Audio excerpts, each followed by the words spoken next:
स्वागत है आपका आज के एपिसोड में। चलिए शुरुआत करते हैं पहले प्रश्न से।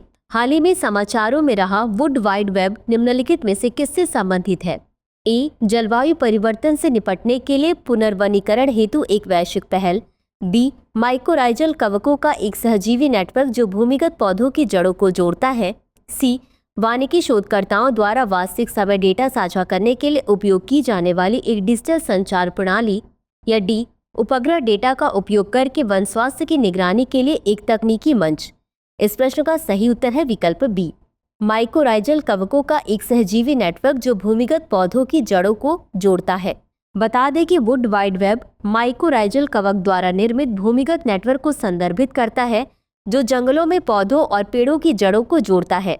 यह सहजीवी संबंध पौधों को पोषक तत्वों, पानी और रासायनिक संकेतों का आदान प्रदान करने की अनुमति देता है।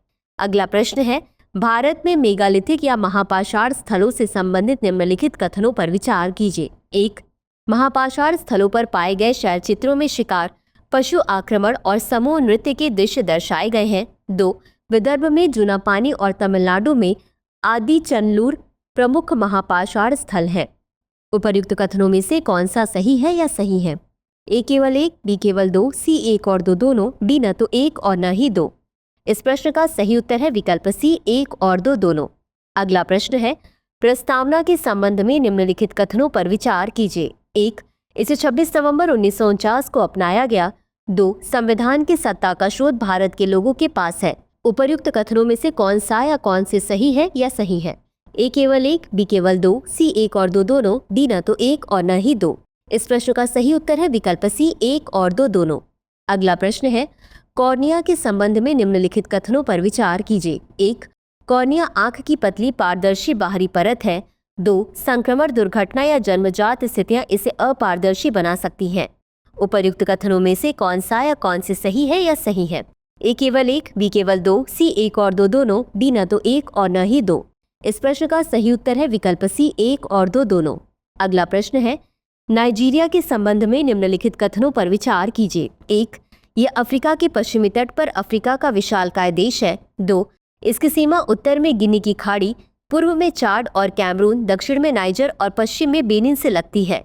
उपर्युक्त कथनों में से कौन सा या कौन से सही है या सही है? ए केवल एक, बी केवल दो, सी एक और दो दोनों, डी न तो एक और न ही दो। इस प्रश्न का सही उत्तर है विकल्प ए, केवल एक। बता दें कि इसकी सीमा उत्तर में नाइजर, पूर्व में चाड और कैमरून, दक्षिण में गिनी की खाड़ी और पश्चिम में बेनिन से लगती है, अतः कथन दो सही नहीं है। अगला प्रश्न है, नेबरहुड फर्स्ट नीति के संबंध में निम्नलिखित कथनों पर विचार कीजिए। एक, नेबरहुड फर्स्ट नीति की अवधारणा वर्ष 2008 में अस्तित्व में आई। दो, यह दृष्टिकोण कनेक्टिविटी, आधारभूत संरचना, विकास, सहयोग, सुरक्षा और लोगों के बीच बेहतर संपर्क को बढ़ावा देने को प्राथमिकता देता है। उपर्युक्त कथनों में से कौन सा या कौन से सही है या सही है? ए केवल एक, बी केवल दो, सी एक और दो दोनों, डी न तो एक और न ही दो। इस प्रश्न का सही उत्तर है विकल्प सी, एक और दो दोनों। अगला प्रश्न है, तरल नैनो यूरिया के संबंध में निम्नलिखित कथनों पर विचार कीजिए। एक, यह यूरिया के परंपरागत विकल्प के रूप में पौधों को नाइट्रोजन प्रदान करने वाला एक पोषक तत्व है। दो, नैनो तरल यूरिया को 2021 में भारतीय कृषि अनुसंधान संस्थान यानी IARI द्वारा लॉन्च किया गया था। उपरोक्त कथनों में से कौन सा या कौन से सही है या सही है? ए केवल एक, बी केवल दो, सी एक और दो दोनों, डी न तो एक और न ही दो। इस प्रश्न का सही उत्तर है विकल्प ए, केवल एक। बता दें कि तरल नैनो यूरिया को जून 2021 में भारतीय किसान और उर्वरक सहकारी लिमिटेड द्वारा लॉन्च किया गया था, अतः कथन दो सही नहीं है। अगला प्रश्न है, भारत में श्रम बल भागीदारी के संबंध में निम्नलिखित कथनों पर विचार कीजिए। एक, श्रम बल भागीदारी दर में कार्यरत व्यक्ति और सक्रिय रूप से रोजगार की तलाश कर रहे व्यक्ति शामिल हैं। दो, हाल के वर्षों में भारत की महिला श्रम शक्ति भागीदारी दर में शहरी क्षेत्रों की तुलना में ग्रामीण क्षेत्रों में उल्लेखनीय वृद्धि देखी गई है। उपर्युक्त में से कौन सा या कौन से कथन सही है या सही है? ए केवल एक, बी केवल दो, सी एक और दो दोनों, डी न तो एक और न ही दो। इस प्रश्न का सही उत्तर है विकल्प सी, एक और दो दोनों। अगला प्रश्न है, महाकुंभ 2025 निम्नलिखित में से किस राज्य में आयोजित होने जा रहा है?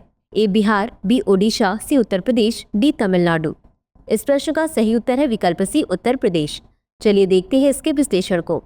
महाकुंभ वर्ष 2025 का आयोजन प्रयागराज उत्तर प्रदेश में होने जा रहा है। जो 13 जनवरी 2025 से शुरू होकर 26 फरवरी 2025 को समाप्त होगा। कुंभ मेला एक धार्मिक तीर्थ यात्रा है जो 12 वर्षों में 4 बार मनाया जाता है। अंत में देखते हैं आज के अभ्यास प्रश्न को। यूरोपीय अंतरिक्ष एजेंसी द्वारा यूक्लिड मिशन के संबंध में निम्नलिखित कथनों पर विचार कीजिए। 1. यूक्लिड मिशन का लक्ष्य ब्रह्मांड का सबसे बड़ा 3D मानचित्र बनाना है जो आकाश के 1/3 भाग को कवर करेगा। 2. इस मिशन का उद्देश्य डार्क एनर्जी और डार्क मैटर को समझना है जो मिलकर ब्रह्मांड का 95% हिस्सा बनाते हैं। उपर्युक्त में से कौन सा या कौन से कथन सही है या सही है? ए केवल 1, बी केवल 2, सी 1 और 2 दोनों, डी न तो 1 और न ही 2। इस प्रश्न का उत्तर कमेंट बॉक्स में जरूर दें। आज के लिए बस इतना ही। धन्यवाद। डियर व्यूअर्स, अपने एग्जाम की तैयारी को और बेहतर करने के लिए हमारे चैनल को लाइक, शेयर और सब्सक्राइब करना न भूलें।